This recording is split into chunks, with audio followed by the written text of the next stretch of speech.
Ya Tuhan, saya sudah lama sekali menunggu yang ini. Saya telah menjalin hubungan dengan seorang pria selama sekitar 5 tahun dan kami berdua terpilih untuk program di luar negeri untuk beasiswa medis. Ini adalah pertama kalinya kami berdua ke luar negeri bersama dan kami sangat bersemangat untuk melakukan apa yang kami berdua sukai, tetapi di negara yang berbeda.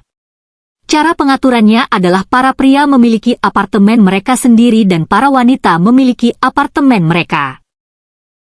Kami bisa berkumpul di tempat masing-masing, dan pada akhir pekan kami biasanya semua bepergian bersama dan mendapatkan Airbnb di negara atau wilayah yang berbeda. Kami berdua berteman di apartemen kami dan saya bahkan punya satu yang menjadi pasangan saya untuk bedah saraf. Kami cukup akur dan dia tidak pernah terlalu baik kepada pacar saya, jadi saya tidak pernah benar-benar mencurigai apapun.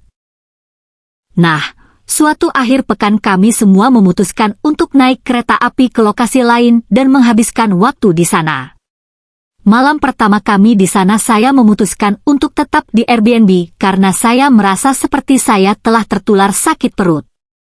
Dia pergi keluar dengan kelompok masih yang saya tidak pikirkan apa-apa. Cepat ke jam 2 pagi, saya bangun dalam keadaan berkeringat dingin dan menyadari dia belum kembali dan saya sendirian di tempat tidur. Tidak masalah besar, saya pikir mungkin kelompok belum kembali jadi saya bangun untuk memeriksa sisa apartemen. Semua orang sudah kembali kecuali dia dan gadis ini yang menjadi pasangan saya. Saya sedikit gugup dan mengiriminya pesan untuk memastikan mereka tidak mendapat masalah Delel. Dia tidak membalas jadi saya meneleponnya. Dia menjawab telepon dan berkata mereka sedang dalam perjalanan pulang dan dia tetap di luar bersamanya untuk memastikan dia pulang dengan selamat karena semua orang lain sudah pulang. Saya bertanya berapa jauh mereka dan mereka berkata 10 menit berjalan kaki. Saya bisa mendengar dia cukup mabuk di latar belakang, tetapi sekali lagi tidak memikirkan apapun. Saya berbaring lagi dan kembali tidur. Jam 4 pagi tiba dan sekali lagi saya terbangun sepenuhnya.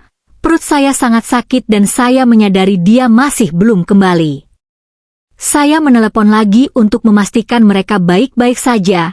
Dia menjawab dan berkata mereka akan segera tiba. Saya bangun kali ini dan tidak akan kembali tidur, memastikan mereka masuk. Akhirnya mereka datang berjalan pada jam 5 pagi, saya melihatnya dan dia hanya tidak akan melakukan kontak mata dan berkata, perutnya sangat sakit, dan mendorong saya untuk pergi ke kamar mandi. Saya pikir dia hanya sangat mabuk. Dia di sisi lain tampak cukup sadar dan berjalan melewati saya ke tempat tidur. Sisa akhir pekan itu aneh, tetapi saya tidak bisa memastikan apa yang tampak aneh. Cepat ke malam minggu itu, kami kembali ke gedung masing-masing dan semua gadis sedang bersantai malam dan bermain game Jackbox TV bersama. Gadis yang dia kencan dengannya berada di kamarnya sementara saya bermain dengan 5 gadis lainnya. Sebuah pertanyaan muncul tentang saya mengatakan sesuatu yang seharusnya saya tahu tetapi saya tidak tahu. Semua jawaban muncul dari teman-teman saya mengatakan bahwa gadis ini dan pria saya memiliki hubungan. Ternyata dia membual kepada semua gadis lain dalam kelompok tentang berhubungan dengannya malam kami pergi dan mereka semua tidak tahu bagaimana lagi untuk memberitahu saya, jadi saya mengetahuinya melalui permainan TV. Saya tidak bisa menelepon keluarga atau teman karena saya tidak punya layanan dan saya hanya duduk dan menangis sementara mereka semua menghibur saya Delel. Satu-satunya tanggapannya adalah untuk tumbuh dewasa dan bertindak seperti orang dewasa. Itu tidak terlalu serius, dan tanggapannya adalah untuk menyalahkan saya karena dia bertindak. Syukurlah ketika waktu kami di luar negeri berakhir, saya kembali ke apartemen saya dan mengakhirinya dengannya. Saya harus menunggu sepanjang waktu kami masih di luar negeri karena saya tidak ingin berurusan dengannya di sana. Mereka berdua menjalani kehidupan yang mereka layak sekarang dalam keadaan biasa-biasa saja dan saya berada dalam hubungan yang sehat dan bahagia.